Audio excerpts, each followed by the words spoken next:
Claudia Piñeiro es una escritora prestigiosa, de las más leídas, guionista, articulista, dramaturga, con obras que han trascendido su soporte original y es conocida por un público muy amplio, que valora sus historias y su aporte y compromiso para pensarnos como sociedad.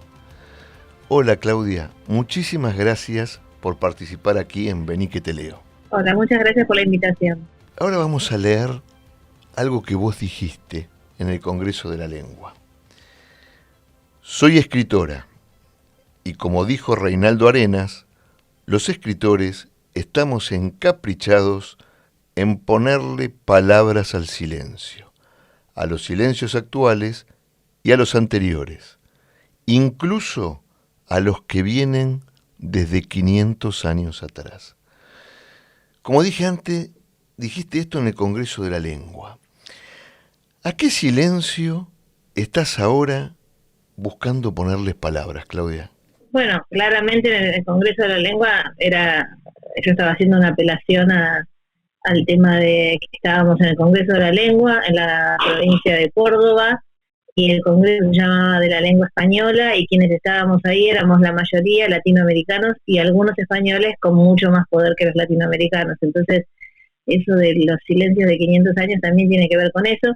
No en un sentido exagerado, no en un sentido de, bueno, que ya no se puede hablar de nada de lo que pasó con la conquista porque todo está mal visto, sino en tomar conciencia de que la lengua es de todos, no solamente de los españoles, que el español hoy se habla, es la segunda lengua en el mundo por la cantidad de latinoamericanos que andan por todas partes trabajando y llevando esa lengua.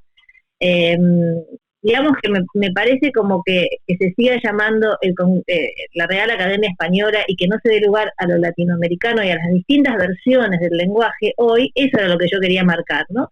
Que además es un tema económico, ¿no? La Real Academia pone los profesores, el Instituto Cervantes, etcétera, en distintas partes del mundo, y eso también, esos poderes también dan poderes económicos, poderes políticos, etcétera.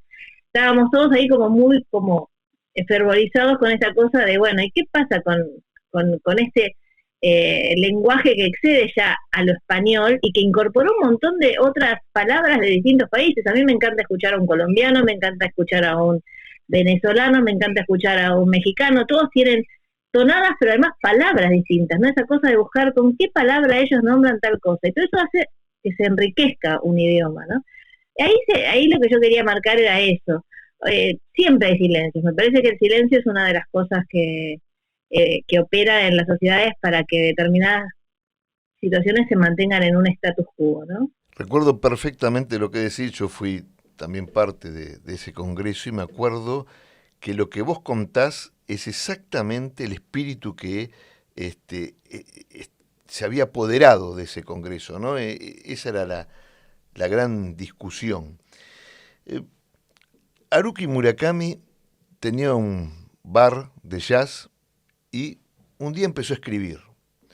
Vos sos contadora y también un día empezaste a escribir, ¿no? O por lo menos empezaste a desarrollar tu vocación de escritora.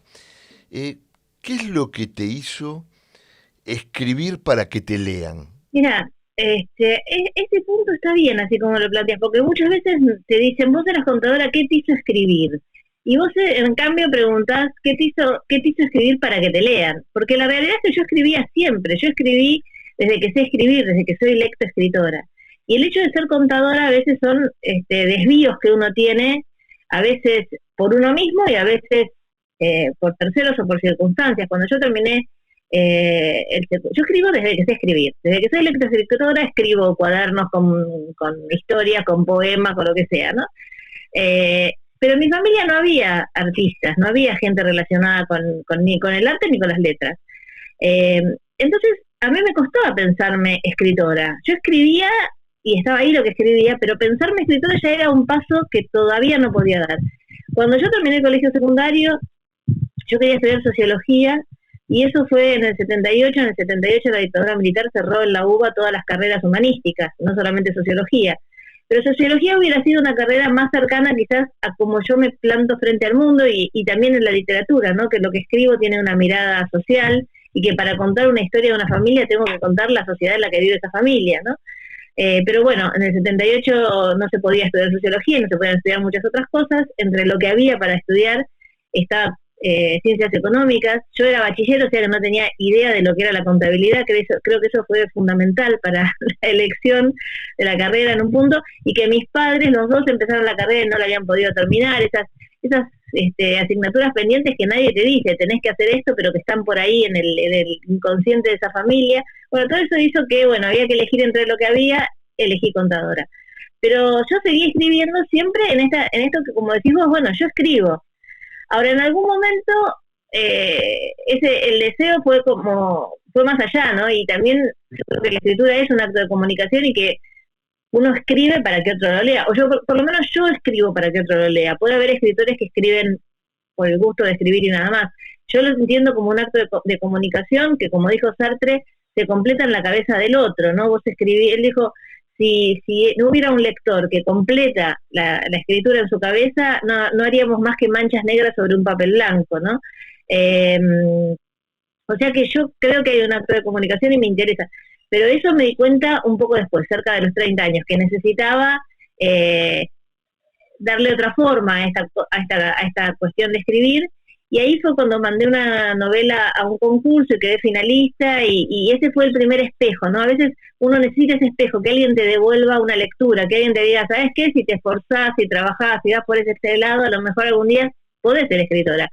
Recién cerca de los 30 años empecé a pensarme como escritora, como que podía llegar a ser escritora con esfuerzo, dedicación, trabajo y otras cosas, ¿no? Cosa que antes, no. Antes siempre me pareció que era, bueno, escribo. Vos escribís pensando, ¿no?, en quién lo va a leer y en cómo va a reaccionar. Es algo que en general vos decís en tus reportajes, en tus notas, y me haces acordar a Borges, que él solía decir que le maravillaba ver la interpretación que hacía la gente de lo que él escribía, que en muchos casos era mucho más rica que aquello que él había pensado. ¿Alguna vez te ha pasado algo así, de que alguien haya interpretado algún libro tuyo, alguna obra tuya, de una manera diferente a como vos la habías pensado? Sí, vos sabés que muchas veces, ¿no? Pero te quiero decir, la primera vez que entendí ese proceso fue cuando fui a la Feria del Libro, el año que se publicó Las Viudas de los Jueves. Las Viudas de los Jueves salió con el premio Clarín en octubre. Se publicó a fines de octubre, principios de noviembre, y para la Feria del Libro del año siguiente, cuando se presentó en Buenos Aires la novela, que era marzo, lo había leído muchísima gente. Fue un libro que leyó mucha gente ese verano, ¿no? Entonces la mayoría de los que estaban en esa sala habían leído el libro, que no te pasa naturalmente. Cuando vos presentas un libro muy pegado a la salida, muchas veces la gente va de curiosa porque te conoce o porque quiere leer el libro, pero no necesariamente habiendo leído el libro. En este caso, la mayoría de los que estaban ahí habían leído el libro. Y algunos me hacían comentarios que yo pensaba, pero esto no tiene nada que ver con lo que yo quise escribir o con lo que cómo supone esta persona. Y ahí es cuando sentí, bueno, el libro ya no es más mío. Si yo escribo un libro que tiene un final, no te digo abierto, pero que digamos, hay unas personas que llegan a la barrera de un lugar y la barrera se levanta, pero vos no los ves salir del lugar, y el lector, algún lector dirá salieron y algún lector dirá no, se quedaron adentro.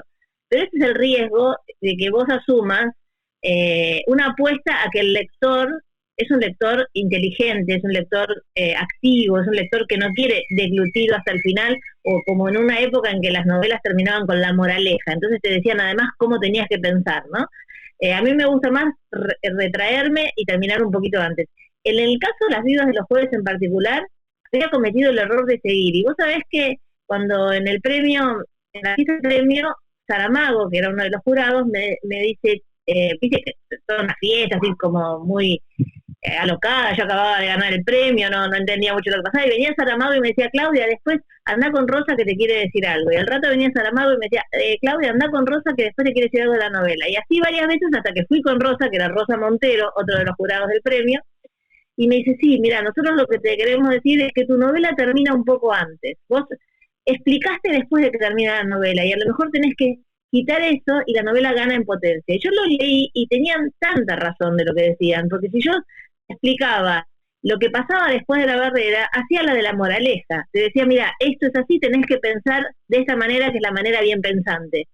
Si te dejo la barrera, vos tenés derecho de pensar como quieras. y cada uno pensará como quiera. Y yo tengo que aceptar como escritora ese riesgo, ¿no? Entonces, eso lo empecé a sentir ahí. A partir de ahí, muchas veces me pasó que no se interprete exactamente algo como yo quise escribirlo. A veces te puede producir como un temblor, y a veces te causa gracia. Por ejemplo, en Betty Boo, que es una novela policial, hay es mi única novela que yo escribí pensando voy a escribir un policial, es una novela de género, y hay como una estructura del crimen, ¿no? Hay varias personas que pertenecen a esta estructura del crimen. Entre esas personas hay un policía. Y en el final, que yo siempre lo dejo bastante abierto, yo creo que está claro que ese policía era parte de la estructura y no era un policía que estaba investigando, sino que era parte de la estructura, pero está semiabierto, no es que está totalmente, no es que te digo, sí, era parte de la estructura, pero queda claro para mí.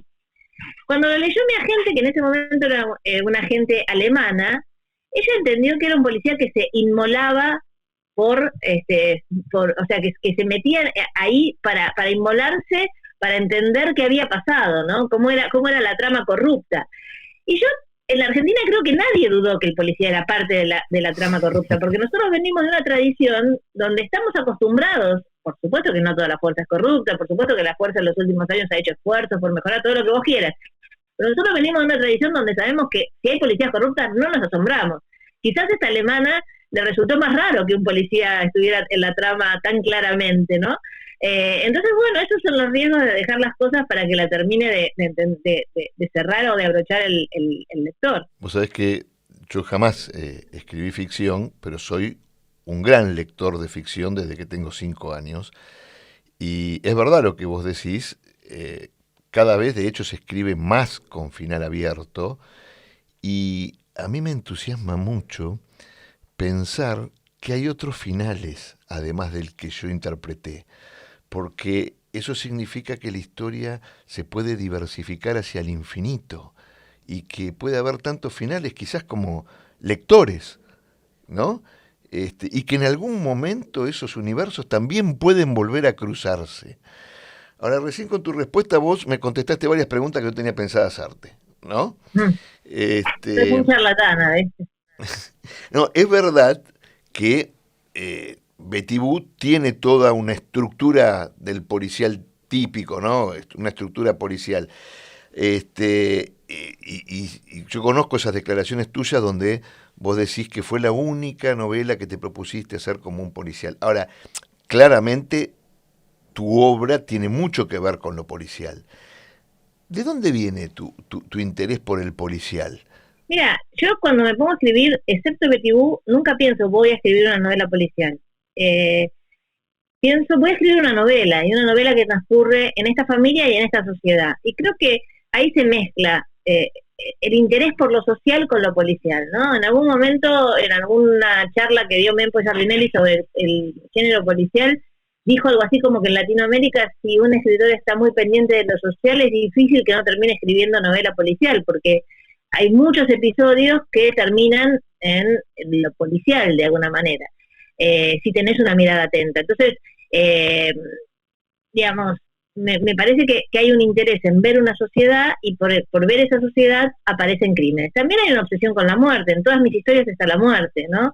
Como está la hipocresía, el silencio, el encierro, el lugar de la mujer en la sociedad. Hay muchas cosas que se repiten en lo que escribo. La muerte está siempre presente, y cuando esa muerte viene acompañada de un enigma y de la búsqueda de la verdad, tiene una línea policial. Esa línea policial en mis novelas a veces está muy por encima y a veces está más por debajo, ¿no?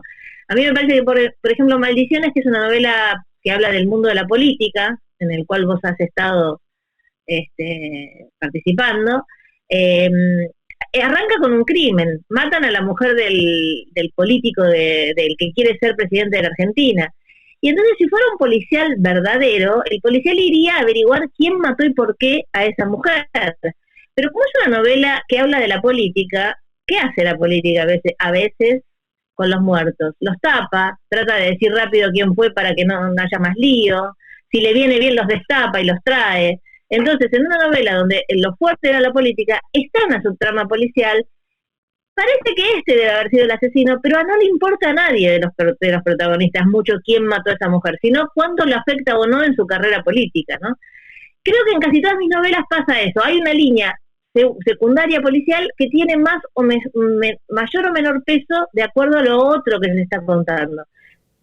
Qué interesante esto, porque esta forma de escribir que vos tenés, que es relacionar lo policial con lo social, claramente no tiene mucho que ver con, qué sé yo, la novela negra americana o Raymond Chandler, que todo era mucho más estereotipado, ¿no?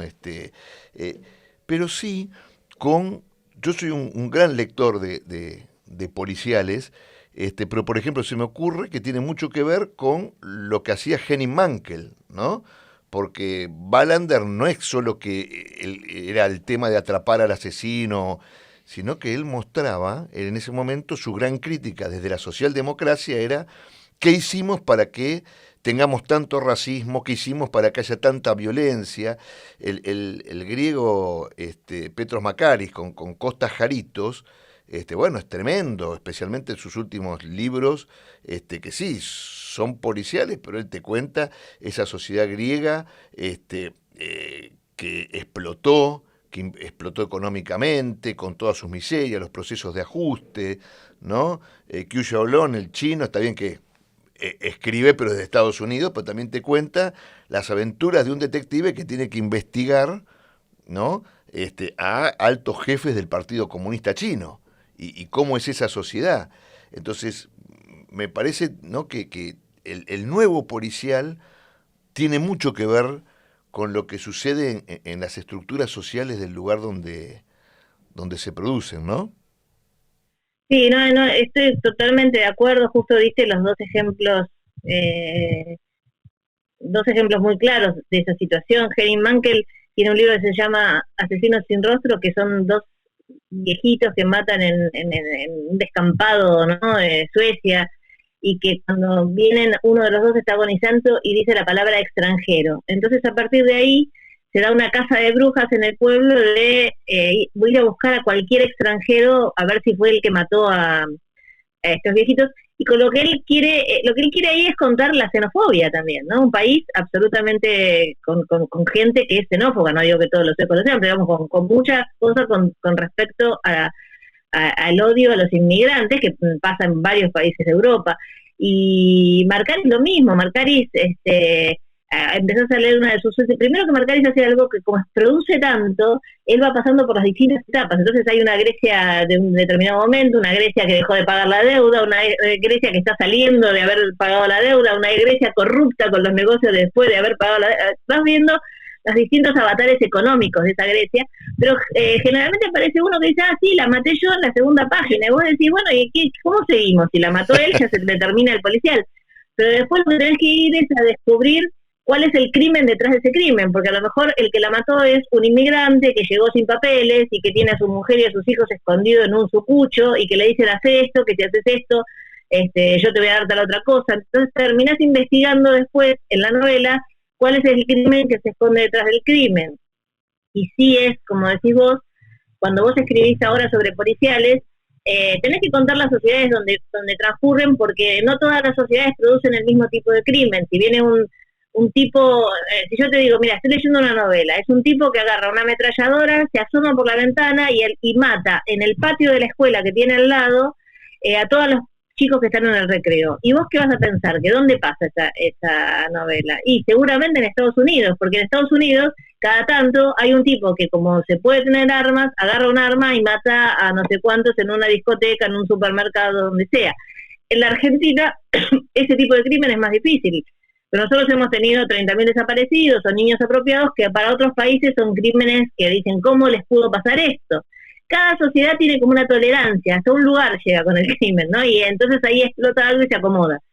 Entonces vos tenés que contar esas sociedades, si no, no terminás de contar la novela policial, si no contás la sociedad donde transcurre, ¿no? O base científica, ni lo encuestado, ¿no?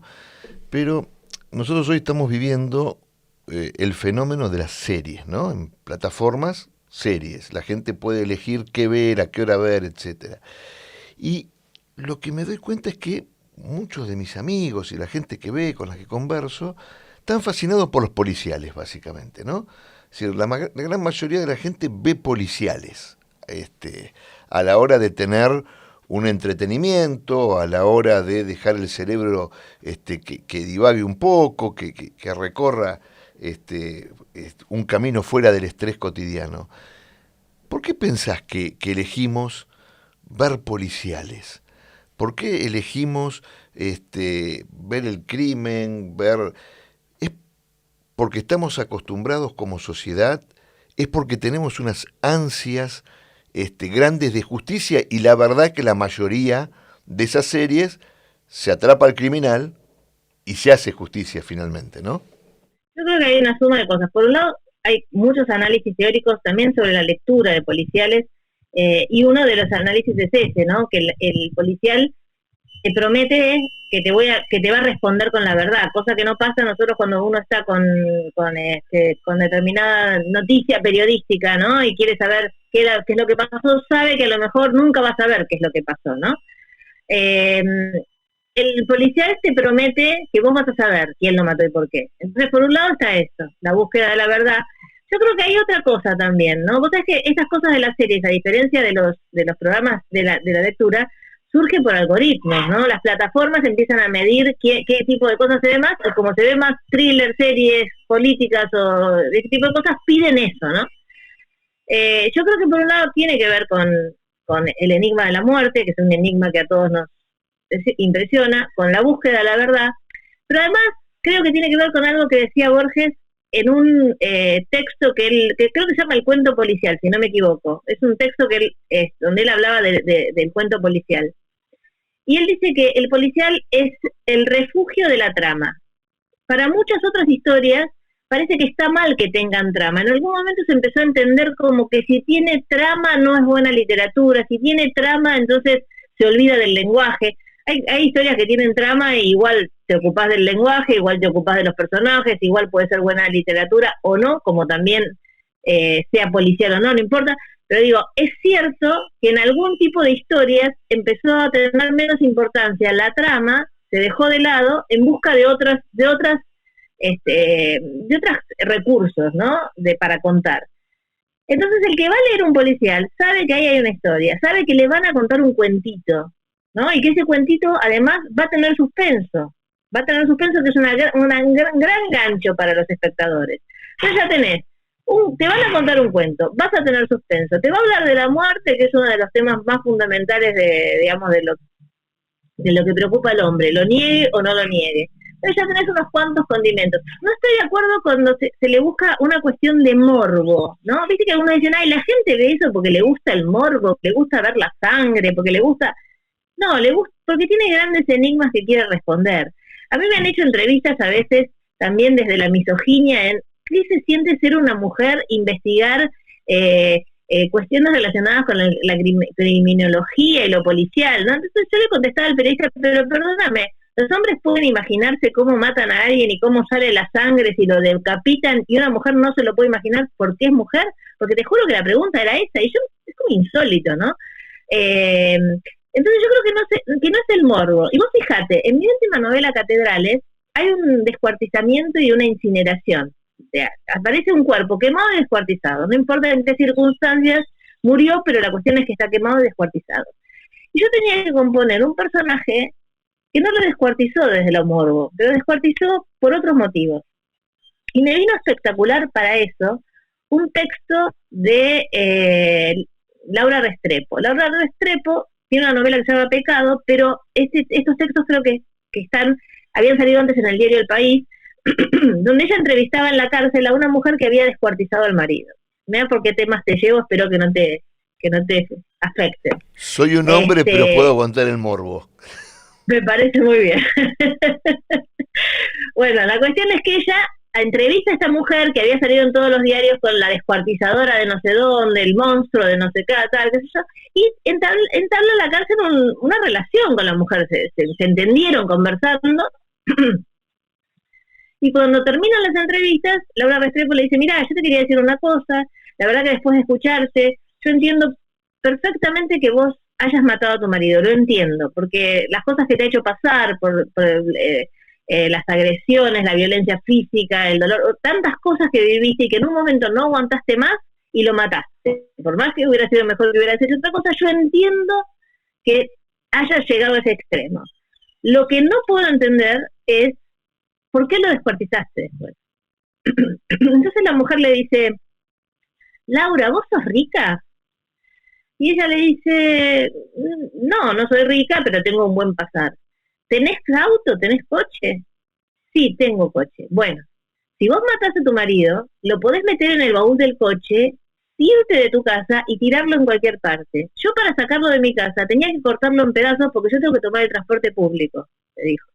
Entonces, esa mujer que había aparecido y que estaba muy enojada por esos titulares de la descuartizadora, el monstruo de no sé dónde, qué sé yo, te explicaba lo que había hecho desde la practicidad, ¿no? Porque hay una cuestión también, que por supuesto es tremenda, o sea, me imagino que yo también investigué psicológicamente quién puede estar capacitado para hacer un corte en un cuerpo que estuviera muerto y quién no, porque no cualquiera puede hacer eso. Como cuando vos estás en tu casa y un chico tuyo atraviesa la ventana y se corta, viste que hay gente que, suponete, o el padre o la madre sale corriendo a ayudarlo y el otro casi se desmaya porque vio sangre y el chico está cortado. Esas son cuestiones muy de las características de las personas. Yo tuve que componer un personaje que cuando ve sangre no se desmaye, que cuando ve sangre actúe, pero que además tenga una razón para hacer esto, no el morbo, una razón. Entonces también veo eso en los que miran estas series, que no necesariamente es la respuesta fácil de es el morbo, les gusta la sangre. Hay otras razones por las cuales la gente se engancha con estas historias, ¿no? Si tuvieras que elegir un escritor latinoamericano, no argentino, hombre o mujer, ¿no? ¿A quién elegirías? Para leerlo. Eso te quería ver, si lo tengo que elegir, ¿para qué? No, para leerlo. O sea, esta tarde vas a sentarte a leer. Para leerlo esta tarde, eso. Porque viste que uno dice, si te llevas a la isla desierta es el único libro que vas a tener para leer, es una cosa. Ahora, si esta tarde, ¿qué libro quiero agarrar para leer? Y agarraría el último libro de Guadalupe Nettel, que ahora no me acuerdo cómo se llama, que tiene que ver con la maternidad y una madre a la que le es difícil la maternidad. Guadalupe Nettel tiene otros libros que yo ya leí, es una mexicana que me gusta mucho. Las mujeres latinoamericanas están arrasando todos los premios. Te puedo recomendar otras mexicanas, Fernanda Melchor, por ejemplo, te puedo recomendar Majeda Baudín, boliviana, Liliana Colanzi, también boliviana, María Fernanda Ampuero, ecuatoriana, Alejandra Costamagna, chilena. Están haciendo realmente Frías en Uruguay, Ana Paula Maya en Brasil. No hay país de Latinoamérica donde vos no encuentres hoy una escritora haciendo novelas que marcan, ¿no? Que marcan y que se están ganando todos los premios. En Colombia acabo de leer La perra de Pilar Quintana, extraordinaria. Entonces es como que tengo mi pilita, eso es lo que pasa. Por eso te preguntaba que tengo mi pilita de lecturas pendientes de escritoras que sé que necesito leer pronto, y una es de Guadalupe Nettel. Se llama El nido vacío, creo, si no me equivoco. Algo así, la última novela de anagrama de ella. Claudia, me quedaría hablando contigo hasta que se enciendan las velas. Pero bueno, te quiero agradecer muchísimo este tiempo que te tomaste para estar con nosotros en Aquí que te leo. Muchas, pero muchas gracias. Muchas gracias a ustedes por la invitación y hasta la próxima. Hasta la próxima.